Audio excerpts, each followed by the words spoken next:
Hey, that was quick. So, now we're going to be looking at Ballistic's XPA. Oat XPA. There's a tree in every one. Not true. Medal winners. So yeah, this beer is the first trophy-winning beer that we have. It's backed it up, I think, for the second year as a champion hybrid beer at the Food and Wine Festival, Queensland Food and Wine Festival. So proudly, its beer tap in the Salisbury Brew House is now that trophy handle, which they're pretty excited about. But yeah, one of the earliest limited releases we did, and then it's been refined from that period to the Master PCC before it is now. Yep. I was going to say, talking about this one before, you do actually do a big one on that. We do, yeah. So the Grandfather Oak Dold Ale is essentially a turned up version of this. Drop the hops out a fair bit and then add a stack of specialty malts to it. I believe there's 7 different specialty malts in there, and yeah, kind of creates a completely different effect to this one. But. So flavour profile of that, Graham? Well, we had a great chat about that, and Emerson did a really good explanation on XPA, and there are different interpretations of what the X means, I suppose.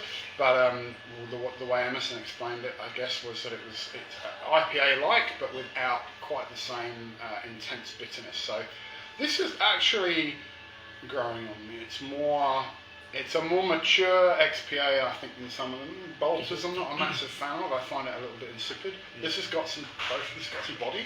Yep. Bit of body to it. I'm now starting to pick up the oak, and sometimes I can't quite get it, but yeah, you can definitely tell there's a little, certainly on the nose. That's actually the 4th description I've had of an XPA.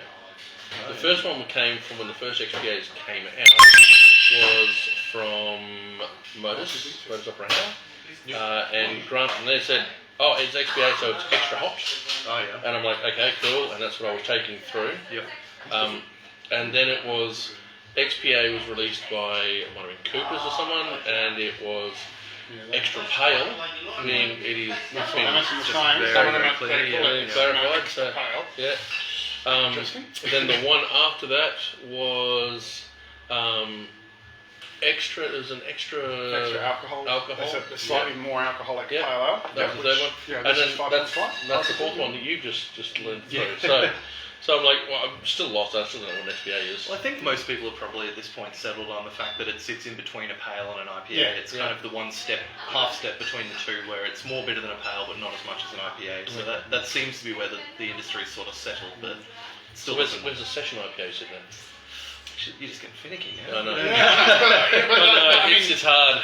And we've returned to this many times. Is that the actual styles versus the marketing can be different, because the marketing is really just trying to guide you as the consumer, as you said. Yeah. Hey, this isn't like the pale ale. Yep. This is not like the IPA. Yeah. It's something in between, and I think that's a rare bit of sensible marketing.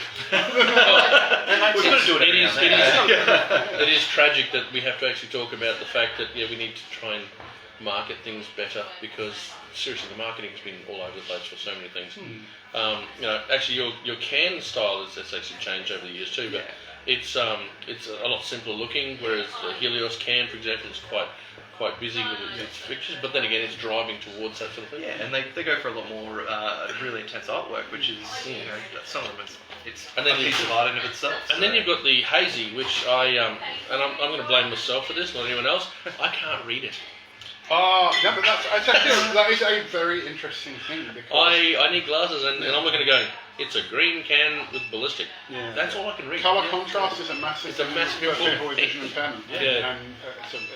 And let's face it, you get vision impaired after drinking, so... Yeah, that's true. It's a rightio. potential risk. So let's go back in for the next round of the quiz. Thank you. Thank you. Let's do it.